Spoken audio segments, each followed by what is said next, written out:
ही जंगल से निकलता है जिस जंगल में बड़ी बहन रेणुका देवी पति जगदम्बी ऋषि के साथ आश्रम बना करके रहती है।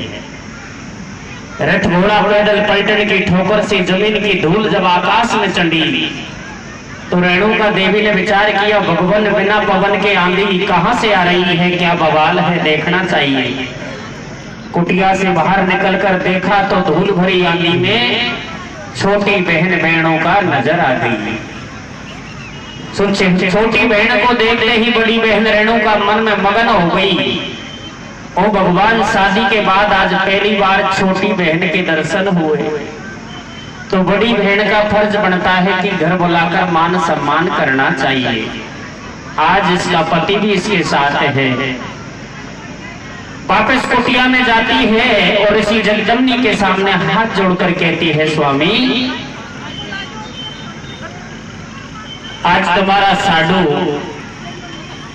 और तुम्हारी साड़ी हमारे घर के सामने से जा रही है, तो मैं क्या करूं, जाने दे।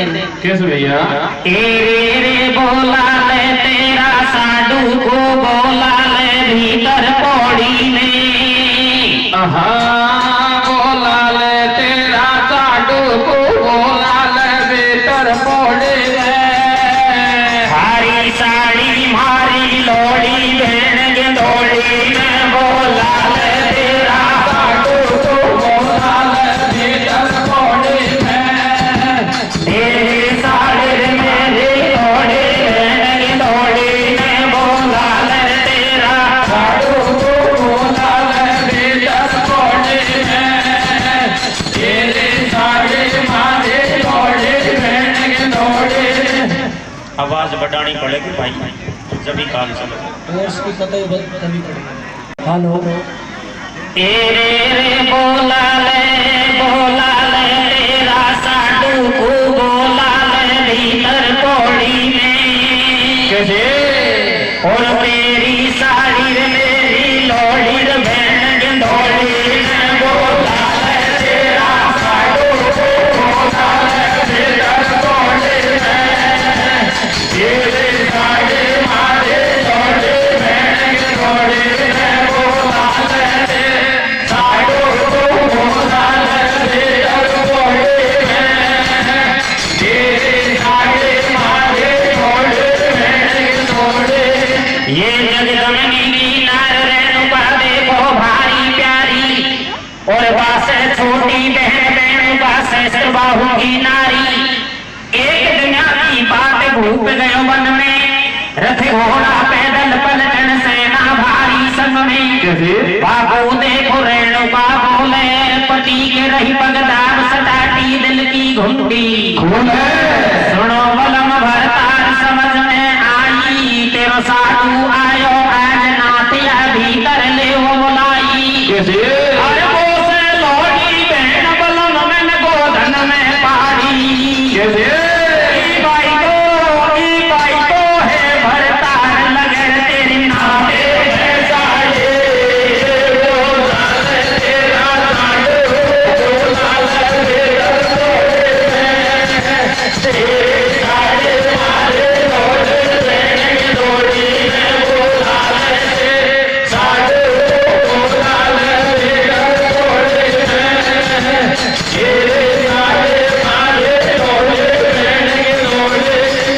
तो जगदम्बी ऋषि ने मना किया और उसे समझाया, रे हम गृहस्थ आश्रम छोड़कर संन्यास आश्रम में आ गए।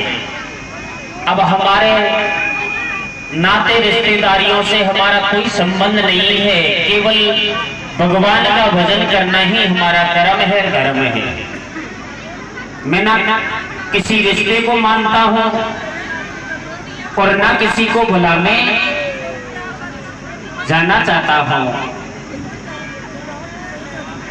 नहीं महाराज, बुलाना तो पड़ेगा। तो सोनारी के वचन मुनि समझावे, सोनारी के वचन मुनि समझावे, कि राजा महाराज हमारो पति मेल को खावे।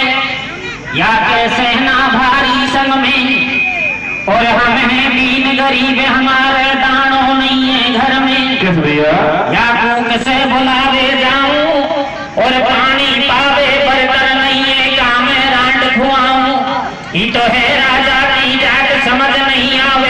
चांदी सोने के बर्तन में दिक्कत न उठ भोजन पावे, अब नहीं पार पड़ेगी मोसे, और सेवा में कुछ कमी रहेगी तो गाड़ी देगो तुझसे। बता उसकी क्या सेवा कर पाएंगे? वो राजा महाराजा है, कोई साधारण आदमी नहीं है। सोने चांदी के बर्तनों में भोजन पाने वाला है, हमारे पास तो पान के पत्ते हैं, हम उसका मान सम्मान नहीं कर सकते। तो बार बार कहने लगी महाराज आखिरकार में तुम्हारा साडू भाई है, और जीजा साली का वो रिश्ता है जो सब रिश्तों में हटकर है। और ये जब बार बार साडू कह करके बोली तो कहीं जवाब दियो पटरे को बांटो नहीं जम नहीं रस को छाटो, और हट मत पकड़े नार बता का साडू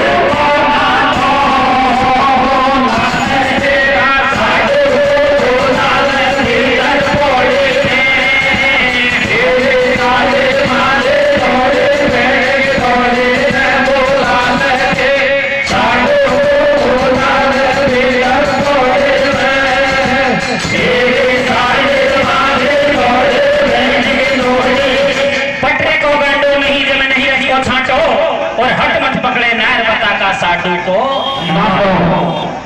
अरे कोई नाता भी देखा तो क्या देखा साडू का, मैं नहीं मानता।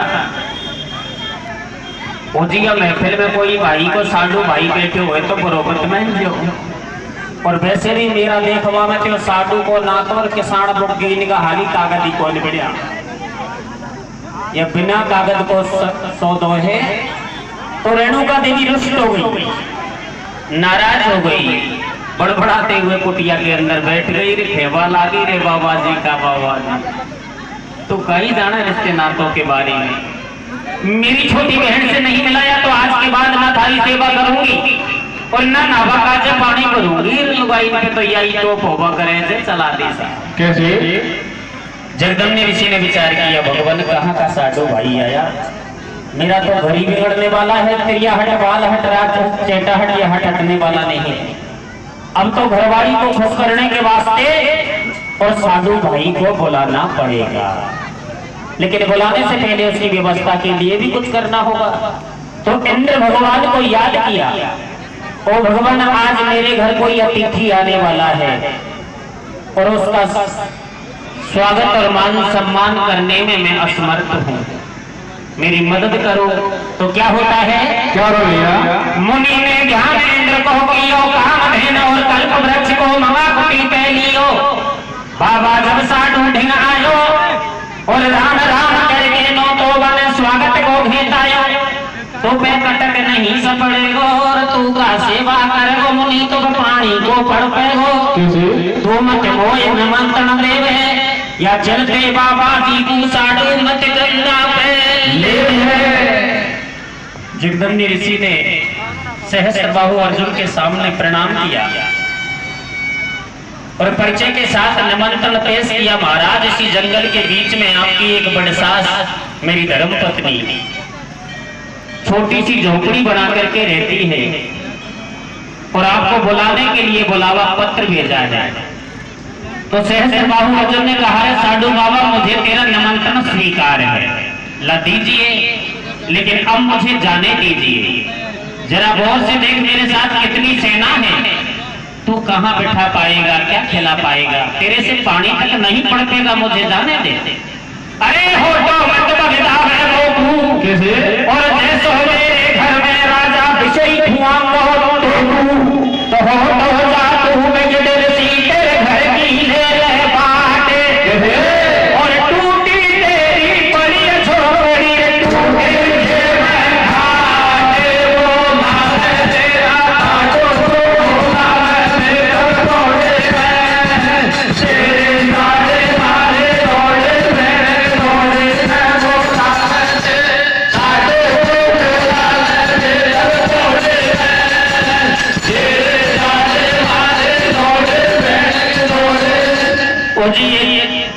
घमंडी राजा ने संत की भावना को नहीं पहचाना और मान अपमान कर डाला। कहा रे फकीर बाबा जी, क्या हीरा मोतियों के जड़े सिंहासन पर बैठने वाला राजा तेरी टूटी झोपड़ी में जाकर बैठेगा? शायद उसके अंदर कोई टूटी खटिया भी पड़ी होगी। हट मेरे सामने से, जाने दे मुझे। तो जगदम्ब ऋषि अपमान को दूध की घूंट समझ करके पी गया और हाथ जोड़ करके रास्ते में आड़ा लेट गया। कहने लगा, महाराज मेरी गरीबी का मजाक ना उड़ाया।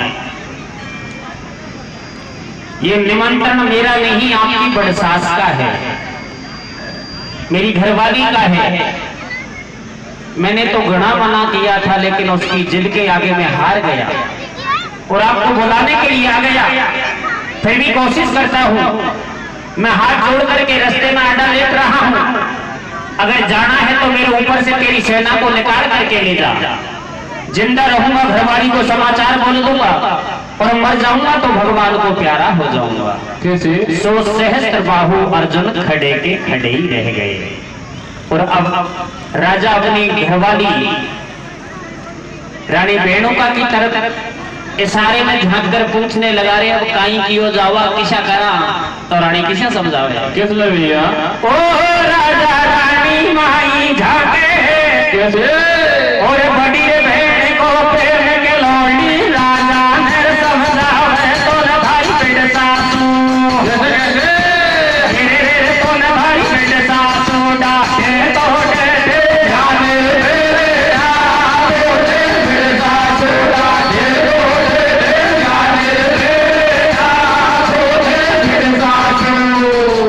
अपनी बड़ी सास और मेरी बड़ी बहन है।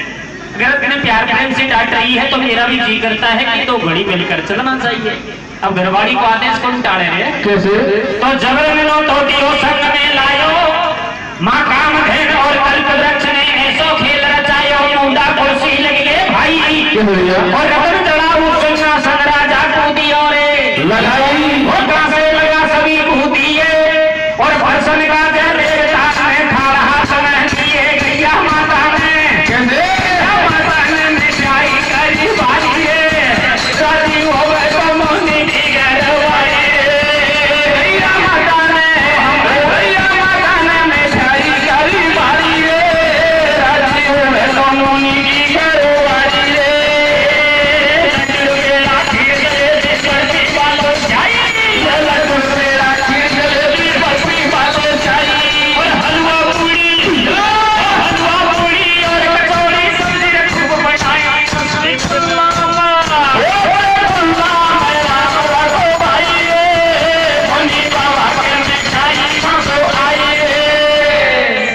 इनका मोंडा में पानी आ गया। तो है बाबा की माया और भगत बनी में ठाट लगाया, पार कोई नहीं पाया। कर दिए अनेक अंगूठी हीरा पन्ना की और साधु उदय को डारे धोती बेड़ा पड़ा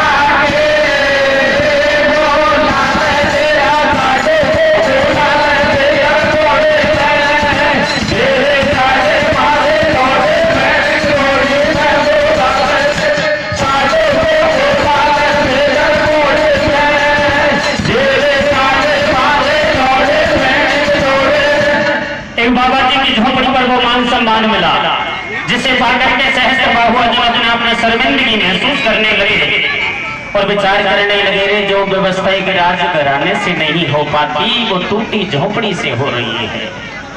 देखना चाहिए साधु के पास में क्या माया है। खड़ा होकर जैसे ही कुटिया के अंदर गया तो देखा काम धेनु गैया बैठी हुई है, जो मांगे सोई परोस रही है। विचार किया, रे करामाती चीज तो साधु बाबा नहीं ये गैया है और इस गैया को तो साधु बाबा से लेकर ही जाऊंगा। मन में लोभ पैदा किया और कुटिया से बाहर निकल कर कहने लगा, रे साधु बाबा मजा कर दी और बाजरा की रोटी में गुड़ रख दियो। ऐसा मान सम्मान कहीं नहीं मिला रे, तेरी झोपड़ी से मिला, लेकिन विदाई में थोड़ी सी कमी रह गई महाराज। बोले कहीं कमी रहेगी, अगर कोई छोटी मोटी कमी है तो उसे भी बता दे।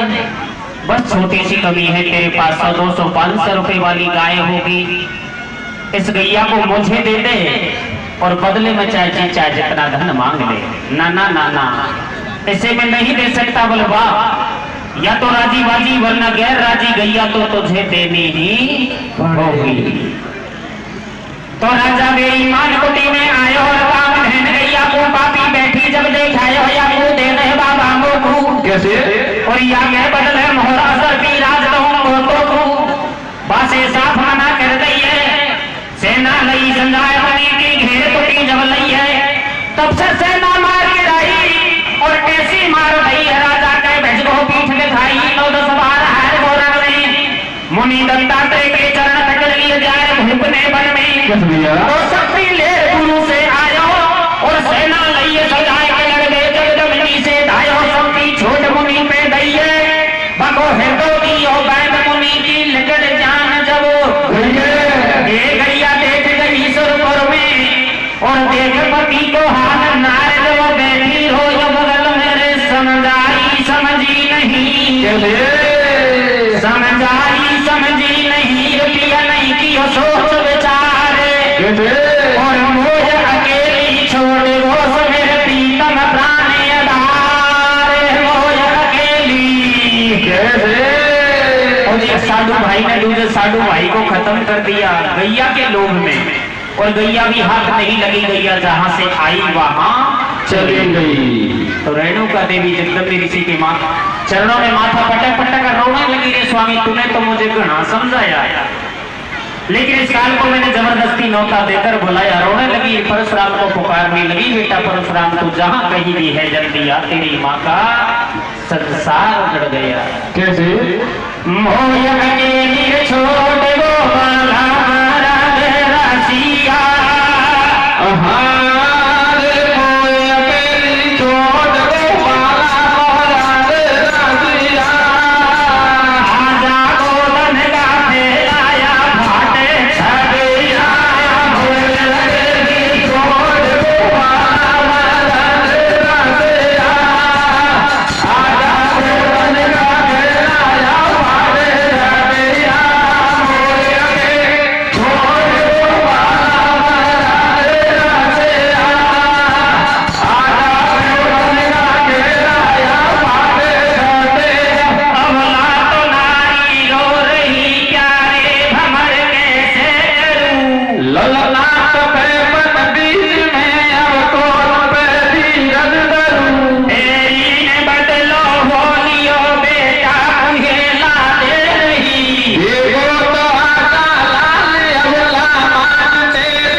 जापे में घी खाया कौन थोड़ा बहुत खाया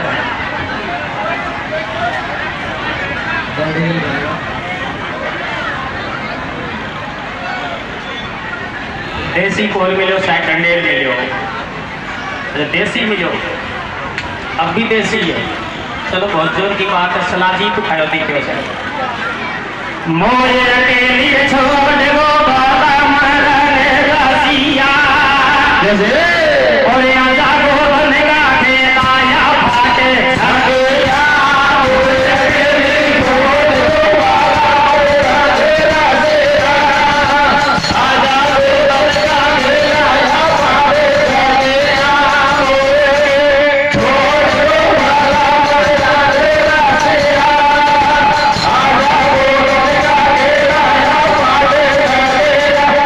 माने पुकारा और बेटा दौड़ा चला आया। देखा माँ का श्रृंगार बिखरा हुआ है और बाप मरा पड़ा है। पूछने लगा माँ अचानक मेरे बाप को कौन सी बीमारी हुई, बेकार कहां से आया जो बिना बेटे से मिले दुनिया से चला गया। मरेणु का बोली बेटा परशुराम तेरा बाप ना काल से मरा ना कोई बीमारी से, इसे मारा गया वो भी धोखे से और धोखा करने वाला भी कोई और नहीं रे तेरा खास मौसा सहस्त्रबाहु अर्जुन है। अतरे में परशुराम ने अपने हाथ में फरसे को खींच लिया और कहने लगा माँ जब तक बाप के बैरी को मारकर जमीन पर नहीं लिटा देता मैं पिता का क्रियाकाज नहीं करूंगा। भक्ति के बल से परसे की सहायता से और परशुराम ने सहस्त्रबाहु अर्जुन के ऊपर हमला किया, जिसके शरीर में सैकड़ों भुजा थी, काट काट कर जमीन पर पटक दिया और सिर धड़ से अलग कर दिया। जब पृथ्वी पर राज्य चलाने वाला एक चक्रवर्ती राजा परशुराम ने अपने चरणों में मरा देखा तो अपने आप में घमंड पैदा किया और घमंड के साथ एक कठोर व्रण किया, एक कठोर व्रण किया कि मेरे बाप के मरते समय मेरी मां ने छाती में 21 मुक्के मारे, तो मैं प्रण करता हूं इस धरती को एक बार नहीं 21 बार वीरों से खाली करूंगा, क्षत्रियहीन करूंगा। मां पृथ्वी कंपायमान हो गई रे परशुराम, तूने प्रण किया लेकिन बहुत गलत किया।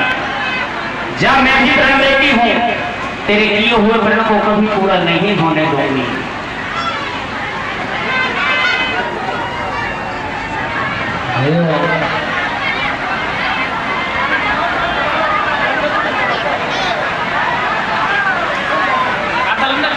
अरे तो खुशी की बात है।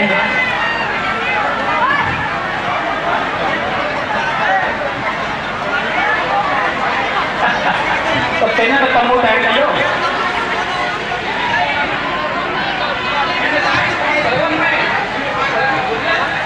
मैं सभी से कर रहा हूँ माता ये छोटी मोटी बात में भगवान की कृपा है जो तुम्हारे लिए ऐसा मनोरंजन और ऐसा काम हो रहा है, तुम इनसे घबराओ मत। एक नन्नी नन्नी बूंद पड़े पंडाल होगी ओ सीलो रे और आडो जो हो भाई ललूसड़ा पीड़ो रे बूंद पड़े पंडाल होगी ओ सीलो रे आडो जो हो भाई ललूसड़ा पीड़ो रे नन्नी नन्नी बूंद पड़े पंडाल होगी ओ सीलो रे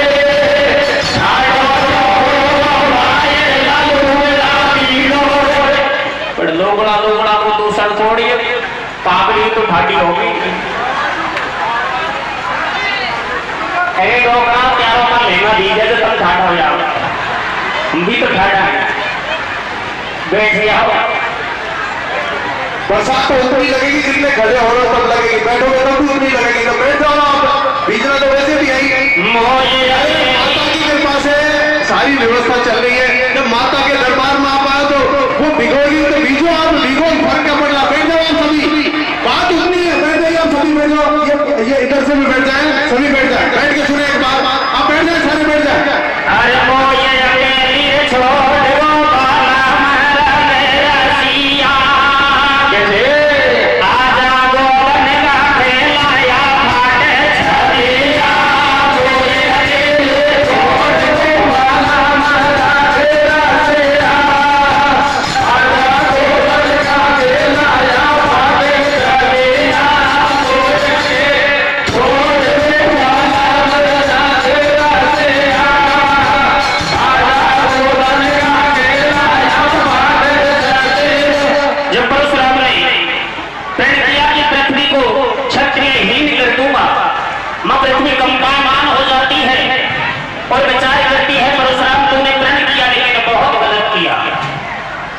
वरदान देती हूँ, तेरे लिए प्रण को कभी पूरा नहीं होने दूंगी।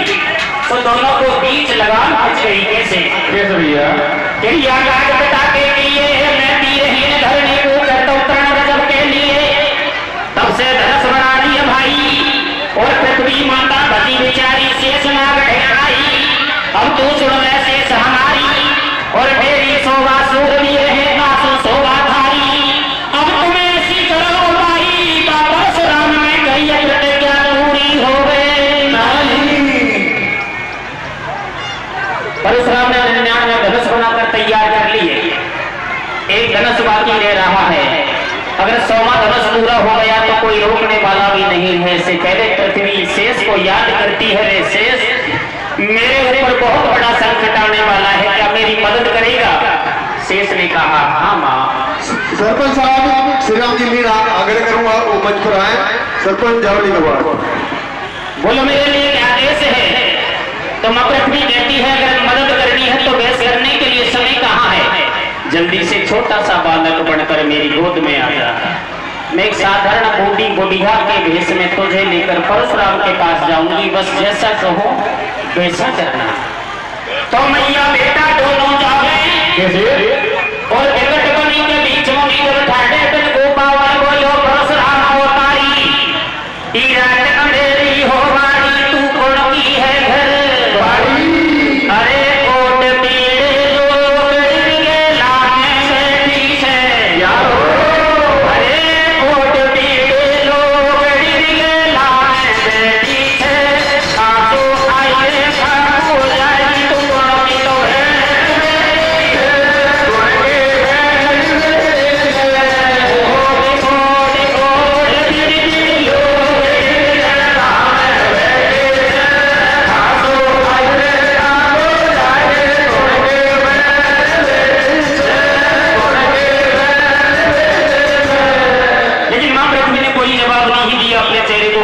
छुपाया। तो परशुराम ने फिर भाषा बोला कासो आई रे अलवेली तू कौन देश की रहवाड़ी। कासो आई रे अलवेली तू कौन देश की रहवाड़ी। तेरी गोदी में छोटो सो लग जावाड़े। कासो आई रे अलवेली तू कौन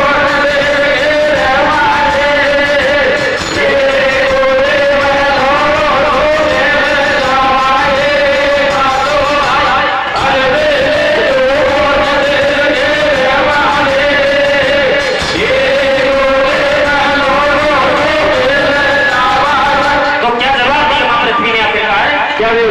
मैया बेटा दोनों जावे विकट बनी के बीच में भीतर ठाडे बिन गोपावा बोलो परशुराम अवतारी। रात अंधेरी हो वारी तू कौन की है घर वारी। और मैं हुए जब लारे नारे तो प्यारी मैया बन्ना मो रो आने मारी। बाबा मेरो रे बाबा मारो रे गयो न महाजारी।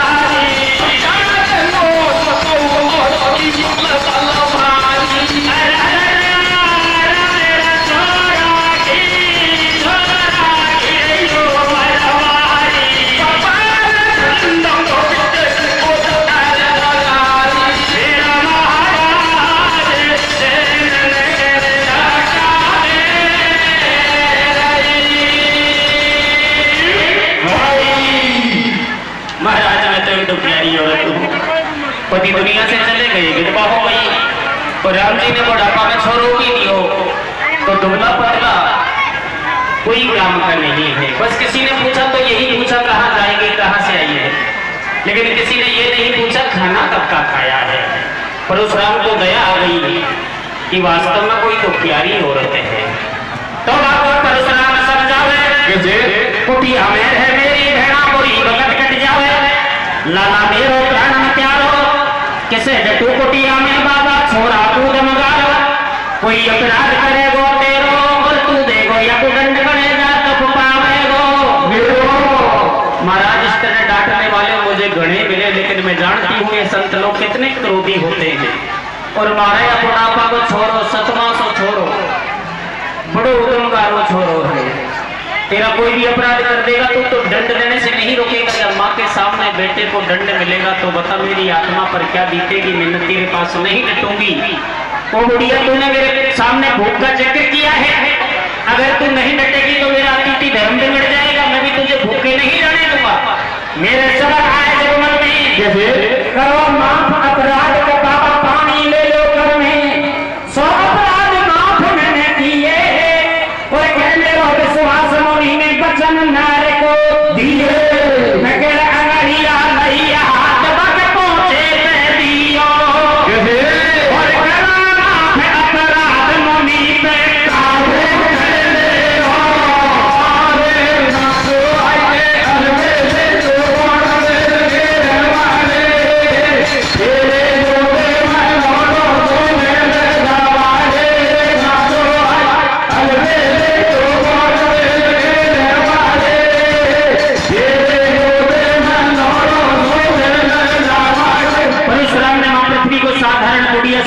काहे वचन दे डाला कि तेरा बेटा 100 अपराध कर देगा, कोई दंड नहीं दूंगा। पर 100 अपराधों को कूद गया तो दंड भी मृत्यु दंड दूंगा। बोले ठीक है महाराज, अब मैं तेरी कुटिया पर ठहर सकती हूँ। हाँ, तू तो कुटिया पर ठहर सकती है, लेकिन मुझे कुटिया छोड़कर जंगल में जाना पड़ेगा, क्योंकि मैंने 99 धनुष बनाकर तैयार किए। एक धनुष बाकी रह रहा है और 100वें धनुष को पूरा करने के लिए कठोर भक्ति अकेलापन चाहिए। जब तक मैं मेरे धनुष को पूरा करके वापस ना आ जाऊं, कहीं मत भटकना। ऐसा कहकर परशुराम 100वें धनुष की तैयारी में जंगल को निकल गया और माँ पृथ्वी शेष के साथ कुटिया पर ठहर गई। पीछा सुपाई हो गए लोग पूर्व विश्वास में चल दियो बन विकट बनी में जार घोर पथ कियो ना कि छोड़ अगारी पृथ्वी माता शेष नाग के सारे हाल सुनाऊं। ये भैया बेटा तू बतलावे और कैसो मोखो शेष दोबारा फिर कभी नहीं आवे। तो बेटा कुटिया में जब आयो और देख निकलते धनुष शेष जब मन ही मन हर्षायो, सबने उठाए एकदम लिए और टोड़े सारे धनुष में कट्टे कोने में धरे दिए। मां पृथ्वी के कहने पर परशुराम के 99 धनुष शेष ने एक ही झटके में तोड़कर कोने में डाल दिए। आगे सुनो कथा मनाई। परशुराम ने तब के बल से तीनों धनुष बनाई। बाटू ले कुटी में आयो, सो पूरे कर लिए मुनि जब मन ही मन घर से घबरायो। टूटे देख आप घबरायो, तब तन में धरगो क्रोध एकदम निकल कुटी से आयो। बाटू बुढ़िया बैठी पाई, तेरो छोरा उदम गारो बुरी तरह धमकाई। आपू दंड दो हुआ मोटो करी कराई, मेहनत खोदी कर्म कियो या नहीं। परशुराम ने जाकर देखा तो 99 धनुष टूटे पड़े। क्रोध में आके बाहर निकला और कहने लगा बुढ़िया तू कौन है? तो कोई साधारण स्त्री नहीं हो सकती, तेरा बालक कहाँ है? उसी ने खोटा कर्म किया है, आज मरने के लिए तैयार हो जा। अरे 100 अपराध माफ नहीं किए और एक रह रहे हो से क्रोध दल का कारण करे लिए। वचन देने वाले महात्मा, तूने मेरे बेटे के 100 अपराध माफ किए थे, अभी तो मेरे बेटे ने 99 ही अपराध किए।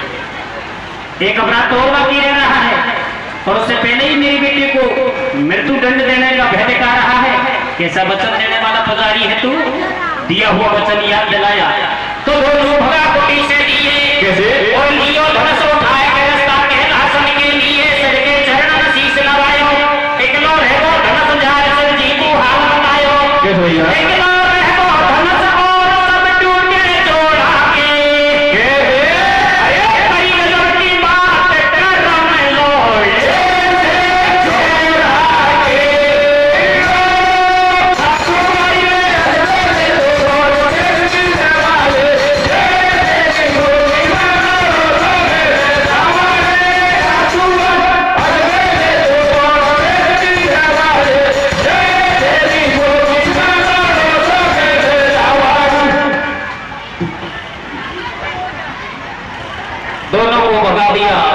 और परशुराम ने अपना 100वां धनुष उठाकर शंकर भगवान की शरण ली। चिंता ही चिंता में जैसे ही शंकर भगवान के पास पहुंचे तो शंकर भगवान एडवांस में बोल गए, रे परशुराम प्रण किया था पृथ्वी को वीरों से खाली करने का, कैसे अकेले धनुष के साथ तेरी प्रतिज्ञा पूरी करेगा? नहीं महाराज, यही तो चिंता मुझे सताई जा रही है कि मेरे 99 धनुषों को तोड़ने वाला वे साधारण बालक और बुढ़िया कौन थे। ओ परशुराम, जब तू उनको भी नहीं पहचान पाया, जब तो तेरी भक्ति अधूरी है। वो साधारण बालक और बुढ़िया नहीं, मां पृथ्वी और शेष थे। अगर तेरी प्रतिज्ञा पूरी हो जाती तो मां पृथ्वी बांध हो जाती। क्या मां की गोद जोड़ना तुझे अच्छा लगता? परशुराम ने मां पृथ्वी से क्षमा याचना की। मां, मैंने आवेश में आकर जो प्रण किया बहुत गलत किया, मुझे माफ करना। और अपने धनुष को उठाकर बोले शंकर की गोदी में डाल दिया। लीजिए भगवान, इस धनुष के बीच मैंने तीनों देवताओं का बल विराजमान किया है। ये अजीत है, शायद ही जीतने वाला धरती पर पैदा होगा। आप जी चाहे जैसे देना, चाहे आपके पास रखना, पर ध्यान रखना ये धनुष पूजनीय है। विधि विधान से अगर इसकी सुबह शाम पूजा होगी तो कुछ नहीं होगा। अगर पूजा से वंचित रह जाएगा तो पृथ्वी के ऊपर बवाल पैदा हो जाएगा। ऐसा कहकर के परशुराम चला गया। दिन पर दिन गुजरते रहे। अचानक एक दिन रावण, लंकापति रावण कैलाशों की परिक्रमा लगाई और भोले शंकर सहित कैलाश पर्वत को हथेली पर उठा लिया। प्रसन्न होकर शंकर भगवान बोले, रावण तेरी भक्ति और शक्ति मैंने देखी तो केवल तेरे अंदर देखी। तेरे से बड़ा इस दुनिया में कोई भक्त नहीं जो मेरे ऊपर अपना सिर काटकर चढ़ाया, और कोई शक्तिमान पुरुष नहीं जो कैलाश पर्वत के सहित मुझे हथेली पर उठा लिया। जी करता है तू जो भी मांग ले, मैं मना नहीं करूंगा। रावण की निगाह जैसे ही परशुराम के धनुष पर जाती है तो रावण जान गया कि यह अजीत धनुष है। इसे जीतने वाला शायद धरती पर कोई पैदा नहीं होगा, और यह धनुष अगर मेरी लंका में पहुंच जाए तो मैं भी अजीत हो जाऊंगा। कहने लगा, महाराज यह अजीब सा धनुष पहले कभी नहीं देखा, और देखा तो मेरा मन मचल गया। मेरे पास सब कुछ है, बस आप इस धनुष को ही दे दीजिए। ओ रावण, तेरी तो निगाही बड़ी वक्र है। परशुराम का धनुष किसी को देने योग्य नहीं था, पर मैंने ही तुझे मांगने को ठहराया, और तूने धनुष को मांग लिया तो मना कैसे कर सकता हूं? उठा ले। लेकिन ध्यान से सुन, ये धनुष बड़ा हटीला है। यहां से उठाकर तेरी लंका में ही जाके रखना। अगर कहीं बीच में फटक दिया तो लाख जतन कर लेना, तेरे से नहीं हिल उठ पाएगा। बस महाराज, आप तो देने का काम कीजिए। आपका आदेश चाहिए से मैं लंका में ही जाके करूंगा। रावण धनुष को ले चल दिया। इधर शंकर भगवान ने ग्वाल बाल भेष बना करके और रावण को रास्ते में भेज दिया। और क्या होता है? क्या हो गया? रावण भेद धनुष चल लियो, शिव शंकर कैलाशी ने जब खेल गजब को कियो, सीमा जनकपुरी की आई, और हर की लीला अजर निराली मां पे सामान लजाई। पारो कयो बजर मन घाटो, और जोर जिलो हतनाए लंकपति लियो गैल में ठाड़ो। इतनी जोर की पेशाब लगाई रावण के लिए कि एक पग आगे नहीं धर पाया, और स्वयं शंकर भगवान गाय चराने वाला गुआड़ बन के जब रावण के सामने आता है तो दोनों का फिर किस तरह मिलन होगा? कैसे भैया? ठाड़ो रे गो गेला में दस गंधर लंका जा बाड़ो। रे ठाड़ो रे गो गेला में दस गंधर लंका जा बाड़ो। भोला पार्वती को बिन गोर गाय चरावाड़ो। ठाड़ो रे गो गेला में दस गंधर लंका जा बाड़ो। भोला पार्वती को बिन गोर गाय चरावाड़ो। ठाड़ो रे गेला में दस गंधर लंका जा बाड़ो। भोला पार्वती को बिन गोर गाय चरावाड़ो। आगो गायन को व्यवहारो, कैसे कांपे बदन सटाटो, खाको है व्यवहारो। मैं तो लंका जाऊं भाई, कैसे? जोर जिलो हलना देख वो पेशाम लगाई। धनुष को डाट जरा तू लीजो, मैं थोड़ी देर में आऊं या वो नीचे मत धरे दीजो। तो बसो व्यवहारो जो खेवे, तू बेगो आजो भैया मेरा धान धनुष को ले ले, लीला कर लो की नारी। कैसे? बाकी डटे नहीं पेशाम तो झांसू किसका सुनो रे। अराई। उसी रावण पेशाम करने के लिए बैठ गया। और भोले शंकर ने धनुष को कंधे में टांग लिया। सो घड़ी देर हो गई, पेशाब बढ़ती ही जा रही है, रुकने का कोई काम नहीं और किसी कैप्टन हो रही है। कैसे हो रही है? तो शंकर भगवान बोले रे कितना पेशाब करेगा, बहुत देर हो गई, मेरी गैया भी आगे निकल गई और तेरे धनुष में भी जरा वजन बढ़ रहा है, या तो इसे थाम ले, मैं नीचे पटक दूंगा। बोले थोड़ी सी कम खाजा। अरे बाबू लगे रियो बोझ यार मेरो, कैसे?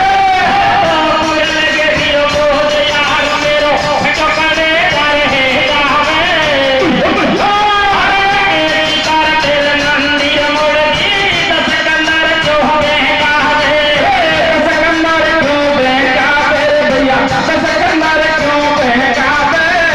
ऐसी कर तेरे मंदिर मुर्गी, दस कंदर क्यों बेकावे?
रावण की पेशाब बंद को तो शंकर भगवान ने धनुष को जमीन पर पटक दिया और 1 2 3 हो गए, अंतर ध्यान हो गए। जैसे धनुष को जमीन पर पटका रावण की पेशाब भी बंद हो गई।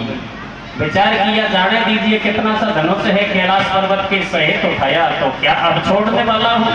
रावण ने अपने आप को संभाला और धनुष उठाने के लिए पूरी ताकत लगा दी। धनुष बज्जर का हो गया, एक बाल तक नहीं सरक पाया। विचार किया शायद सुबह भरे पेट से था, काफी पेशाब करने से पेट खाली हो गया, पहले लंका जाकर पेट भरूंगा और बाद में धनुष को उठा कर ले जाऊंगा। सो रावण छोड़कर चला गया। ईश्वर की कृपा होती है, राजा जनक भ्रमण करने के वास्ते और सोनभद्र नदी के किनारे पहुंचे और जैसे ही धनुष से भेंट हुई, आवाज हुआ राजन धनुष को उठाओ तुम्हारा कल्याण होगा। कैसे? राजा जनक ने प्रणाम किया और हल्के से हाथ से धनुष को उठाया, गोदी में आ गया और जाकर अपने महलों के बीच धरना चाहा। फिर आवाज हुआ राजन धनुष को धरने से पहले ध्यान से सुन, ये पूजनीय है, विधि विधान से सुबह शाम पूजा करेगा तो ही तेरा कल्याण होगा, विनाश होने में भी टाइम नहीं लगेगी। वो भगवान के सुलझन में डाल दिया रे। अच्छी सी जगह देखी, धनुष को धर दिया और जैसे धनुष को जमीन पर रखा, टंकार बजी। ध्वनि टंकार को सुनकर दूर दराज के क्षत्रिय वीर पुरुष राजा आजमाने के लिए, उसे उठाने के लिए काफी कोशिश करी, लेकिन किसी से नहीं हिल उठ पाया। फिर से राजा रावण को खबर मिली कि वह धनुष जनक के घर है, तो अंधेरी रात में उसे चुराने के लिए रावण पहुंच जाता है और जैसे तैसे धनुष के नीचे उंगली को धसा देता है, लेकिन उंगली वापस नहीं हटा पाता है। काफी कोशिश की, सारी देवी देवताओं को याद किया, लेकिन किसी देवी देवता ने भी मदद नहीं की। आखिरकार मंदोदरी को ही याद किया। रे मंदोदरी, तू कहती थी कि चुटिया के नीचे किसी विष्णु का तिलक लगाती है। मैंने भी तेरे से मना किया था, लेकिन आज उस तेरे विष्णु को याद कर मैं संकट में फंस गया, ताकि तेरा विष्णु कोई मेरी मदद कर दे। मंदोदरी समझ गई तो भगवान को याद किया कि स्वामी मेरा पति आज संकट में है, उसकी मदद करे। तो मंदोदरी की सहायता से रावण अपनी उंगली को निकाल करके वापस घर आया। घने दिन बीत गए, राजा जनक विचार करने लगा, ये धनुष मेरे लिए क्यों मिला और इस धनुष से मेरा क्या संबंध है मैं नहीं जान पाया, और जब मिला तो आभास हुआ कल्याण होगा, लेकिन मेरा कोई कल्याण भी नहीं हुआ। चलो इस धनुष के बारे में गुरु से पूछेंगे। राजा जनक गुरु के पास चला जाता है, लेकिन वापस आने में देरी हो जाती है। पूजा का समय आ गया। माँ सीता ने विचार किया पूजा का तो समय हो गया, पिताजी घर पे नहीं है, क्यों ना आज मैं पूजा कर देती हूँ। धूप दीप से थाल सजाया, आरती सजाई और धनुष के पास आई तो देखा कचरा पड़ा है। माँ सीता ने थाल को नीचे रखा और एक हाथ से धनुष को उठाया और दूसरे हाथ से धनुष के नीचे पोंछा लगाया। अचानक राजा जनक आ निकले और इस धनुष को देखकर विचार करने लगे, रे भगवान, जिस धनुष को कोई क्षत्रिय वीर पुरुष भला तक नहीं पाया, और उस धनुष को मेरी बेटी सीता ने एक हाथ में उठाए रखा है। मेरी सीता कोई साधारण कन्या नहीं हो सकती, ये तो कोई देवी का अवतार है। राजा जनक को सीता का असली रूप दिखा तो विचार किया अब तो मैं उसी के साथ शादी करूंगा जो इस धनुष का खंडन करेगा, क्योंकि मेरी बेटी जब लक्ष्मी का अवतार है, देवी का अवतार है, तो धरती को कोई न कोई देवता का अवतार जरूर होगा। रावण छोड़ करके को उठायो, सोनभद्र के घरों के लाए, जनक राज घर लायो, रचो सुवन भर देख आंट बाकी रघुवर में तोड़ी, हर माला दई डार नली जब सीता के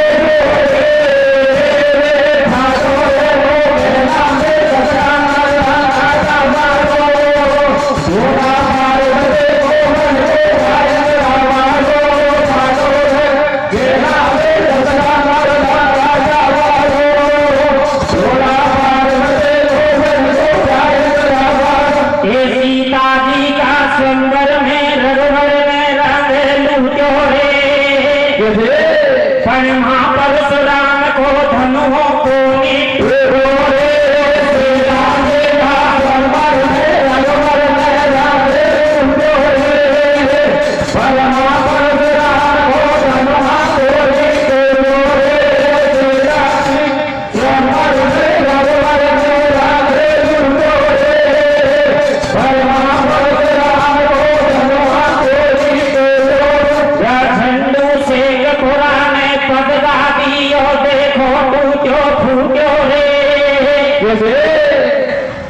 झंडू से पुराने पद गादी और देखो फूटो फूटो रे। माता सीता का स्वयंवर में माँ धनुष को